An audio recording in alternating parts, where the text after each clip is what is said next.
Hi everybody, Adrian Plass here. Yes, and Bridget, hello. And this is number 225 in Sounding the Shallows. And I was explaining to somebody today why it's called Sounding the Shallows.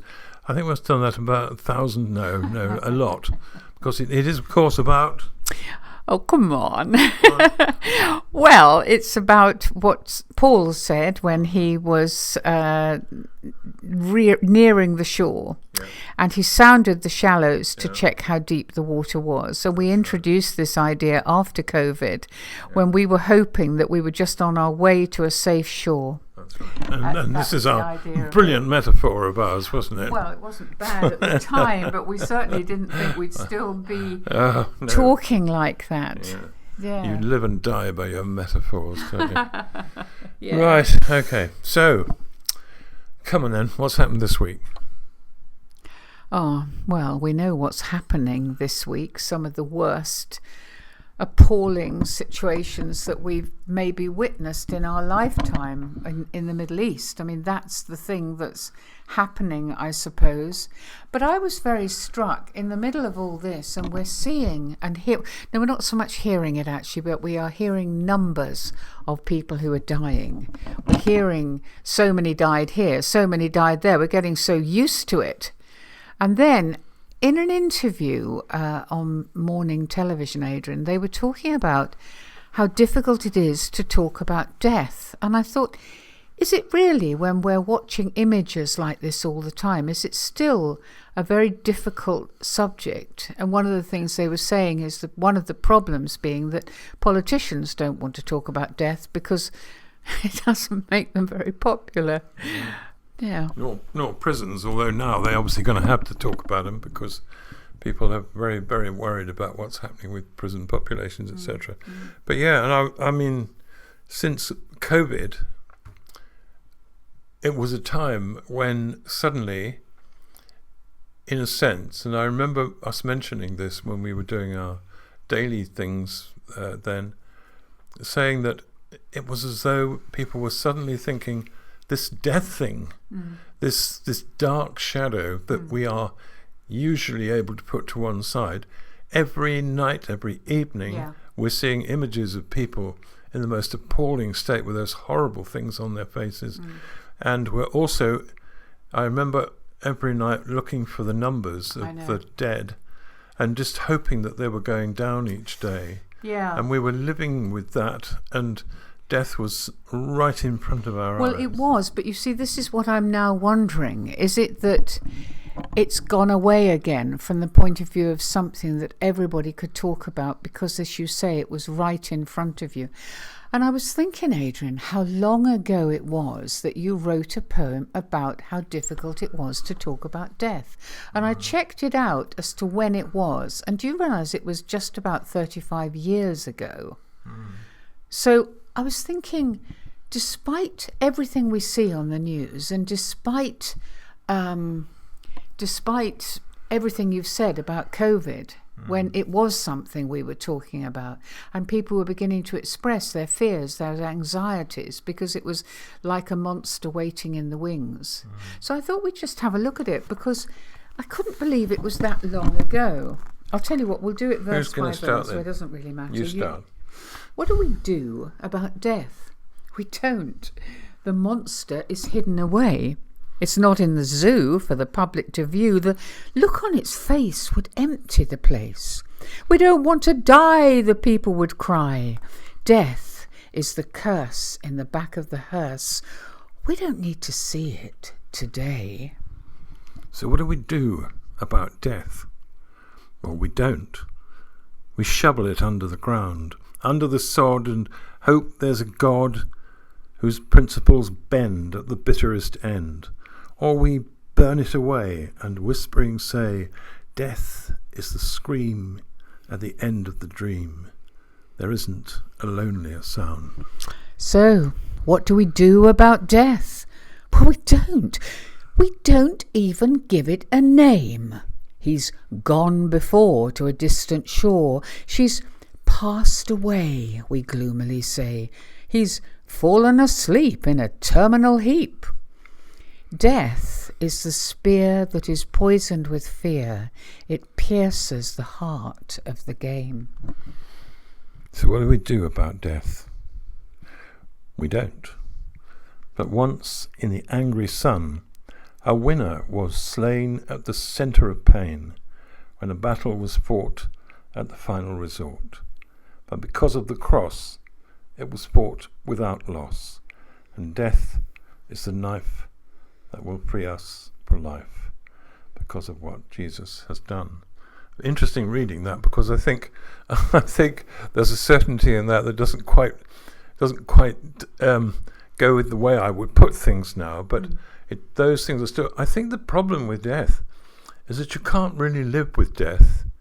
I mean, you can't. We know it's there. We know it's impending. We know it's part of what's going to happen and what has happened, clearly. But there has to be ways of living to an extent as though it's not there. But it is reflected in so many things. I know, and you and I have laughed a bit sometimes about some of the stuff to do with funeral plans, where the suggestion is that you can hopscotch over it, and not worry at all about death, because you're going to be fine afterwards, because you'll have this lovely tidy lump sum.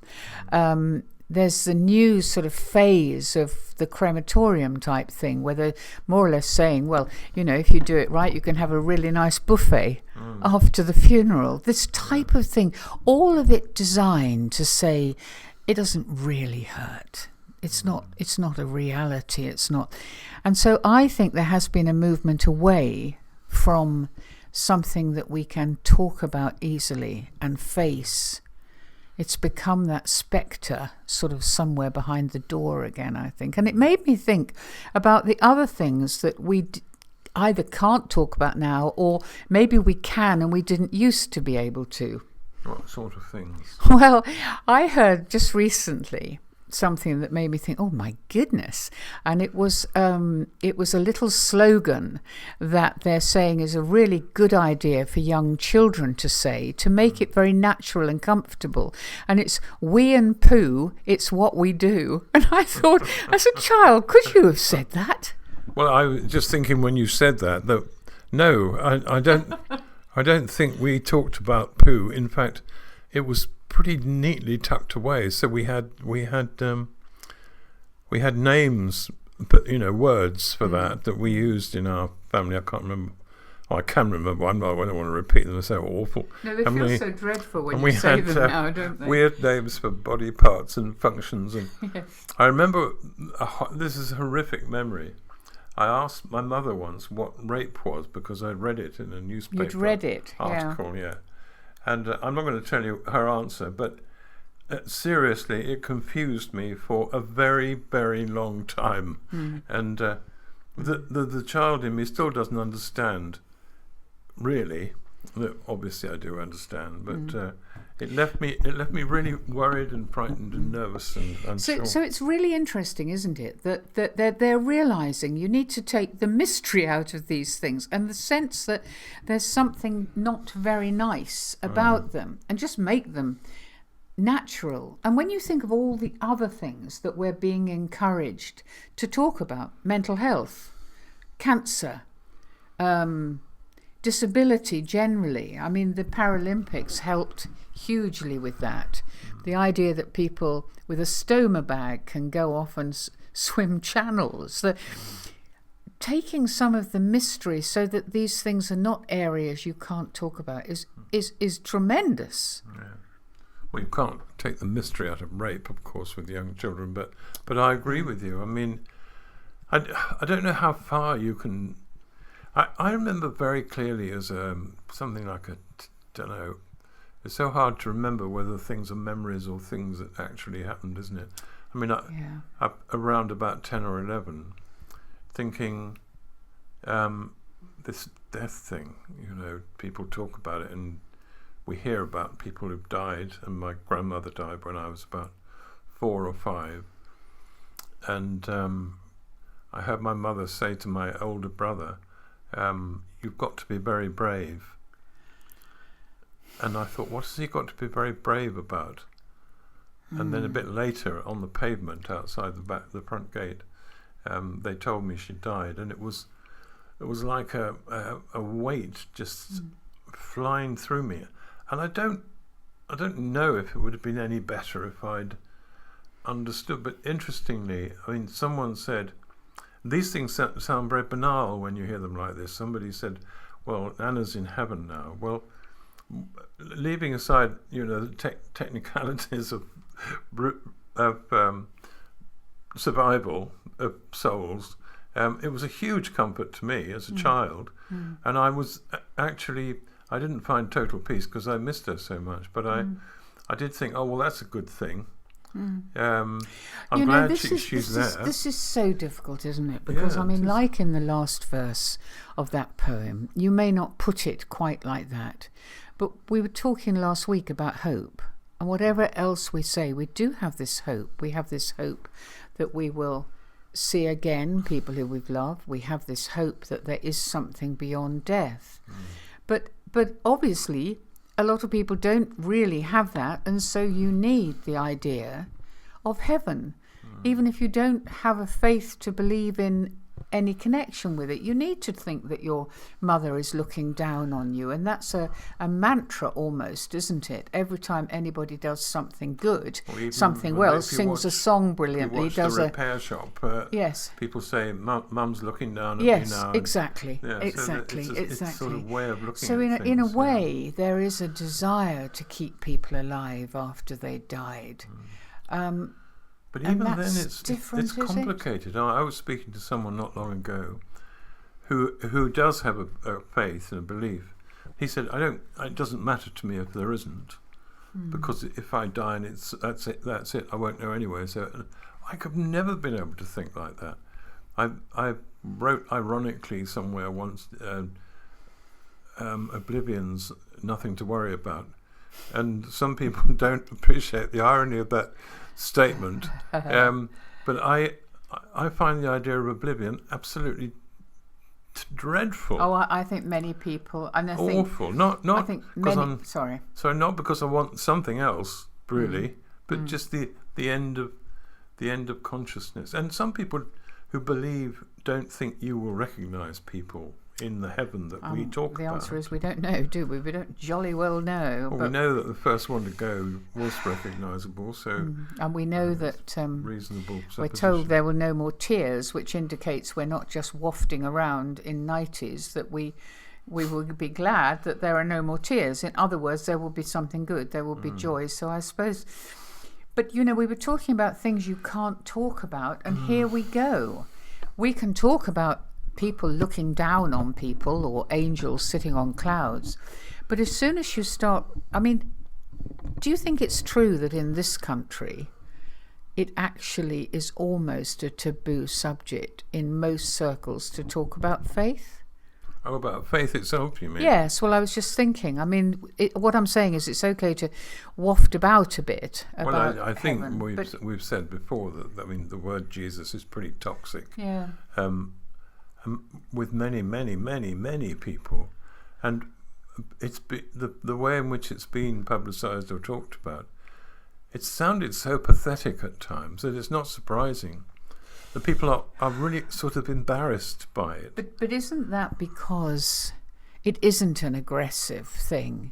It's not a dominant thing. It's not something you will be punished if you doubt. It's not, you think now we have in the world at the moment some pretty hard line thinking that people in those countries might well say comes out of their faith.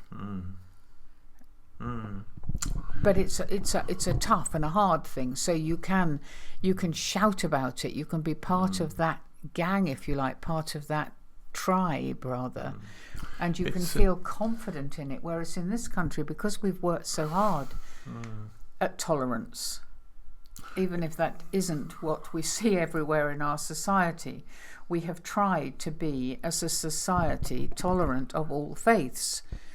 Which is great, except that it means that the one faith, it seems extremely difficult to talk about, is our own.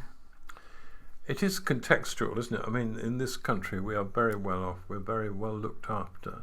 I know there are exceptions to that. I realise that, but just thinking about the experience we've had. I mean, in Soweto when we were there, when people came up onto the platform at Soweto to say what they wanted to be prayed for in their lives, it was always the same thing. It was work. That's true. They prayed for work. When we were in Zambia and talking to people Who were dying of AIDS. and who were terrified of their children being left behind, it was heaven. Yes, that's what they wanted. And if you remember one lady who we met, and this makes it sound so we're wafting around the world, but I mean, in the first instant, it was just after the elections when we went into Soweto, and we saw an amazing thing happening in a tent with people who had come through some of the worst times you could imagine, really. And in Zambia we were with World Vision, aiming to make life better for people. So those were the contexts. But if you remember, we met this lady and she'd got a little girl she called Hope. And her hope was, even though she was dying, her little girl, she'd given the name Hope to sort of personify what she wanted for her, that she would live, that she wouldn't die of AIDS. One of the children, if you remember, was very poorly in that family and quite clearly didn't have very long to live. And death was definitely something people talked about, because it was was rather like in the middle of COVID, it was in their face. It was something that you talked about because you saw it every day. Well, we do have a fundament of luxury here about how we think about things. I was talking to someone a couple of weeks ago about a couple he knows who've lived a reasonably normal life, and now she's retiring, and he is terrified because she's never talked about anything, that now they're going to be facing each other every day for great deserts of time, and the problem is what will happen in that time. So death waits at the end of that, but because we do have a lot of distractions around us that enable us to walk away from the worst thoughts about that. And it also means that it becomes less important. But I still think in my bottom of my heart that it is extremely important to think about it, to let it into your life, to think about the fact that death will come. I don't mean to make a big thing of it. I mean, we're setting out to have a jolly evening this evening, Adrian. I think that couple should get a dog like ours. Why? While you were away all day, I talked to her for a long time. Oh, did you? It was a chat? Yes, I didn't understand. She didn't understand a word I said, but she was a very, very good listener. She lay there listening, and I know she agreed with me. Okay. So our relationship is going to be fine as time goes by. Yeah. Okay. Well, I know that I've done that sometimes, and she ends up falling asleep because the tone of my voice is such. But I mean, so what are we saying really? That it's not just talking about death; it's just talking about everything. And not just waiting for crises so that we're forced into, like in the COVID situation, we're forced into talking about things that really matter. I mean, we can be entertained continually, can't we? Entertained by bad news, good news, Bake Off on TV, distractions, things we enjoy, things we can talk about. And ironically, when there was only one channel of television, or at the most two, every morning, if you remember, and I'm sure there are people listening to this who will remember this, you had something to talk about. On the bus, everybody who had a television had watched the same thing. And so there was something to talk about. It applies definitely during the big football tournaments, doesn't it? Where, I know, especially for men, there's something to talk about and to feel strongly about. And women. What? And women talk about the football. Times have changed. Well, they have, but not. No. They have, but I'm not sure. No, I know what you mean. In quite the same way. Yeah. So, are there things that we shouldn't talk about? Do you think? Well, I found it interesting thinking today about the fact that when you consider that I keep calling it my faith. I mean, the thing that still it's okay. burns in me. It's a shortcut. Still burns in me, whatever it is or isn't, it's there. And yet, although I've written about it, we both have written about it.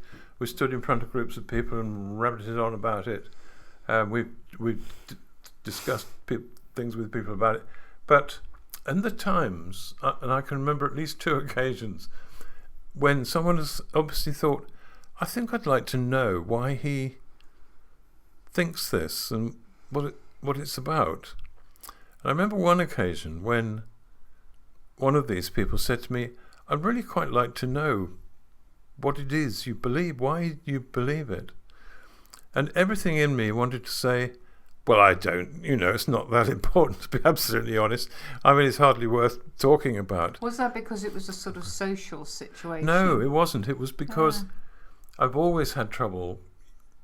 I don't have trouble using words to express things. What I have trouble with is using words to express things that are not really easily transmittable by words. And that, I think, is what you were saying about the last verse of that poem and where you are now.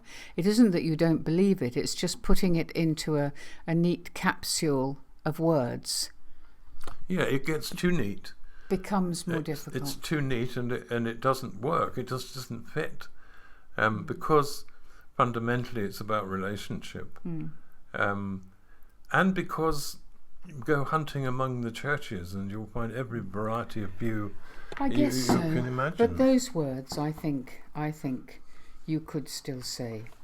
I mean, when you actually break them down and you say the battle was fought at the final resort, and because of the cross it was fought without loss. I mean, the death of Jesus, the abandonment at the last minute of everything he'd been sure about up to that point, when he says, my God, why are you forsaking me? Why aren't you here? Why isn't this a moment in which we are together in going through this? Why am I on my own? We are so blessed that we've got those words in the Bible, because we can all look at death maybe a bit more in the face, because he had to look death in the face, not a flimsy death, not a pretty death, That's right, but you still are left with the anomaly, if that's the word, of Jesus losing his belief in the person who had made him feel able to do it. No, that's what I'm saying too. I know, but right at the end. So it will never be as simple as saying, once you believe, once it's in you, it's all right. Because there is a species of relationship that doesn't depend on words. I mean, it doesn't. Well, marriage doesn't. But it doesn't depend on words. It doesn't depend on getting the things right. No. Only one quick last thought I had today was, did Jesus have any small talk? There's not much. Oh no, I know there isn't, but I think. Well, what do you think? We'd love to hear from you. Yeah. Did he have small talk?